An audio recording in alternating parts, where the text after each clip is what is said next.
Bienvenidos, audiencia del Laberinto del Horror. Esta noche tengo para ustedes 3 historias escalofriantes. Hoy viajamos a las sombras de los hospitales de la Ciudad de México. Esta primera historia nos la envió un enfermero que asegura haber encontrado el terror en los pasillos del Hospital General, en una guardia nocturna que nunca olvidará. Desde que me gradué, siempre soñé con trabajar en un hospital grande, y el Hospital General era mi meta. Mi primera guardia nocturna era la culminación de ese sueño, que esa noche se quedaría conmigo para siempre. Al llegar a mi turno, sentí el peso del hospital sobre mí. De día, los pasillos están llenos de vida, con pacientes, médicos y enfermeros, yendo de un lado a otro. Es como si el hospital se convirtiera en otro lugar, uno en el que el tiempo se detiene y el silencio domina. Apenas llegué, un enfermero me miró con una sonrisa enigmática y me advirtió: si ves una sombra en el pasillo de la morgue, solo sigue caminando. Aquí algunos se quedan un poco más. Me reí intentando pensar que solo estaba bromeando. Sin embargo, había algo en sus ojos, una especie de advertencia silenciosa que me hizo sentir un leve escalofrío. A la medianoche comencé mi primera ronda. Mis pasos resonaban en los pasillos y cada paso parecía retumbar en ese silencio espeso. Al llegar al pasillo que conduce a la morgue, sentí un cambio en el aire, una sensación de frío y opresión en el pecho. El aire era tan denso que costaba respirar. Mientras avanzaba, escuché un susurro, un sonido apenas audible, como si alguien estuviera hablando a lo lejos. Me detuve intentando entender qué estaba oyendo. Parecía el murmullo de una conversación, pero no lograba distinguir ninguna palabra. Algo en mi interior me decía que debía alejarme, que no debía mirar hacia el fondo del pasillo, pero la curiosidad fue más fuerte. Giré la cabeza y al final del pasillo vi algo. Era una figura oscura, alta y delgada, inmóvil, observándome. Al principio pensé que era solo una sombra o el reflejo de alguna luz, pero cuanto más observaba, más claro se hacía que era algo real, algo que estaba allí, de pie en la oscuridad. Sentí el corazón latiendo rápido en mi pecho, como si estuviera a punto de estallar. La figura comenzó a avanzar hacia mí lentamente, con movimientos suaves y silenciosos. Era una oscuridad tan densa que absorbía toda la luz a su alrededor. Intenté retroceder, pero mis piernas no reaccionaban. Era como si el frío y el miedo me hubieran congelado en el lugar. Cerré los ojos con fuerza, intentando alejar la imagen de mi mente, esperando que al abrirlos todo hubiera desaparecido. Cuando finalmente los abrí, la figura ya no estaba, pero el frío seguía allí, envolviéndome como una sombra que se negaba a irse. Esa noche no pude dormir. Volví a la sala de descanso, temblando y con la piel aún erizada. Pero al día siguiente, algo aún más extraño ocurrió. Al abrir mi taquilla para recoger mis cosas, encontré una nota que no estaba allí antes. En un papel desgastado, con una letra temblorosa, alguien había escrito: yo también te vi. Nadie pudo explicarme cómo llegó esa nota ahí. Y hasta hoy me pregunto si esa sombra sigue allí, esperando a alguien más. Dicen que algunas sombras nunca desaparecen del todo, y que cuando menos lo esperes puedes encontrarte nuevamente con aquello que creías haber dejado atrás. Nuestra segunda historia nos lleva al Hospital Rubén Leñero, un hospital que guarda tantos secretos y leyendas como vidas que han pasado por sus salas. Se cuenta que en los primeros años de su construcción había un patio donde se atendían los pacientes de escasos recursos, quienes llegaban a ser tratados en lo que llaman la sala de los olvidados. Esa historia, sin embargo, es algo aún más inquietante que aquellos tiempos. Mi primera guardia nocturna en el Rubén Leñero fue tranquila. Algunos compañeros me advirtieron que si escuchaba un balón rebotando debía alejarme del quirófano 3. Decían que a las 3 de la mañana en ese quirófano se puede escuchar la risa de un niño que nunca salió de esa sala. Me reí sin darle mucha importancia. Pensaba que solo querían asustarme. Con el paso de las horas, la tranquilidad del hospital comenzó a inquietarme. Todo estaba tan callado que podía escuchar mi propia respiración y el eco de mis pasos en los pasillos desiertos. A eso de las 3 tenía que revisar el equipo en el quirófano 3.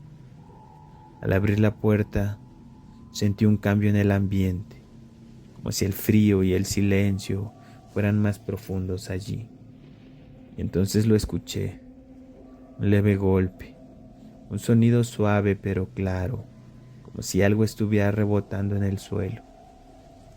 Me quedé inmóvil, con el corazón latiendo acelerado.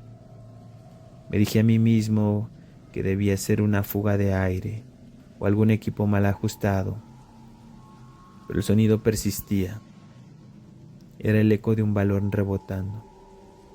Entonces escuché algo aún más inquietante, una risa infantil. Era una risa suave, entrecortada y que parecía flotar en el aire, como si viniera de otro tiempo. Giré la cabeza lentamente y lo vi. Al otro lado de la sala, en la penumbra, había un niño pequeño de unos 6 o 7 años. Sostenía un balón entre sus manos y su expresión era de una tristeza profunda, como si llevara mucho tiempo esperando. Intenté hablar, pero las palabras no salían. La figura del niño me observaba con una mirada que parecía atravesarme.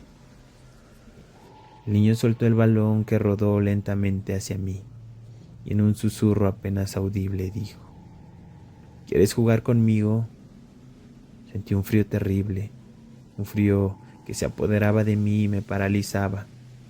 Quería moverme, retroceder, pero mis piernas no respondían. Era como si la misma sala se hubiera convertido en una prisión, y esa risa infantil seguía resonando en mis oídos. En un parpadeo, el niño desapareció, dejando solo el balón en el suelo y el eco de su voz, como si aún estuviera allí, esperando. Días después, un compañero me habló sobre una historia. Decía que hace más de 30 años, un niño de 6 años había fallecido en ese quirófano mientras esperaba una operación de corazón. Su madre había estado con él, sosteniendo su mano y asegurándole que todo estaría bien. Pero la cirugía nunca llegó y el niño murió en la soledad de esa sala. Desde entonces, algunos aseguran que su espíritu sigue ahí, buscando con quién jugar. Dicen que los espíritus de quienes mueren esperando algo importante se quedan atrapados, buscando completar lo que dejaron inconcluso. Así que si alguna vez escuchas un balón rebotar en algún lugar vacío, piénsalo 2 veces antes de mirar. Tal vez no estés tan solo. La última historia nos lleva una vez más al Rubén Leñero, un hospital donde los rumores sobre fenómenos extraños son comunes. Pero uno de los más conocidos es el de la dama del turno de la madrugada. Muchos dicen que han visto su figura en los pasillos del ala norte y aseguran que su presencia se siente especialmente cerca de la vieja capilla del hospital. En el tercer piso, un lugar donde la calma siempre parece incompleta. Nunca fui alguien que creyera en las historias de fantasmas, pero el hospital de noche es un lugar que hace que dudes de todo lo que sabes. Había escuchado rumores sobre la dama de la madrugada, una figura que aparece en el ala norte durante las horas más oscuras. Era una historia que escuché muchas veces, pero siempre pensé que era solo una leyenda, algo para asustar a los nuevos. Aquella noche todo estaba en silencio. Los pasillos normalmente llenos de gente, parecían desiertos, y la luz de las lámparas apenas iluminaba el camino. Al pasar cerca de la capilla, sentí un escalofrío. La capilla estaba vacía, pero la puerta permanecía abierta, y en su interior solo había sombras. Decidí continuar mi ronda, pero no pude evitar la sensación de que algo me seguía. Al llegar al ala norte la vi. Estaba de pie al final del pasillo, una figura de cabello largo y desordenado, con una bata de hospital antigua. Estaba inmóvil, con la cabeza gacha. No parecía haber notado mi presencia. Pensé que tal vez era una paciente desorientada, así que me acerqué con cuidado. Señora, ¿está bien? ¿Necesita ayuda? Ella no respondió. El frío en el pasillo se hacía más intenso a cada paso que daba hacia ella. Finalmente, cuando estuve a solo unos metros de distancia, levantó el rostro y en sus ojos vi un vacío total. No había vida en su mirada, solo un abismo oscuro. Su voz era apenas un susurro y dijo: ayúdame a descansar, por favor. Mi corazón latía con fuerza y el miedo me tenía atrapado en el lugar. Su rostro estaba lleno de tristeza, una tristeza tan profunda que parecía venir de otro mundo. De repente, en un parpadeo desapareció, dejando solo el vacío y el eco de sus palabras en el aire. Al día siguiente hablé con un enfermero, que me explicó que esa figura es conocida como la dama del turno de la madrugada. Cuentan que es un espíritu de una mujer que murió en el hospital hace décadas. Nadie sabe su nombre, pero algunos dicen que fue abandonada por su familia y murió en completa soledad. Desde entonces, vaga por los pasillos buscando a alguien que le ayude a encontrar el descanso que nunca tuvo. Algunos creen que ciertas almas nunca encuentran la paz, especialmente si murieron en soledad y sufrimiento. Así que, si alguna vez ves a una figura solitaria en un hospital oscuro, piénsalo 2 veces antes de acercarte. Podría estar buscando algo o alguien que la libere de su eterna soledad. ¿Te gustaron estas historias y quieres escuchar más? No olvides darle like al video y suscribirte al Laberinto del Horror. Cada suscripción y cada like nos ayuda a seguir trayéndote las historias más aterradoras. Nos vemos en el próximo relato, si es que sobrevivo para contar.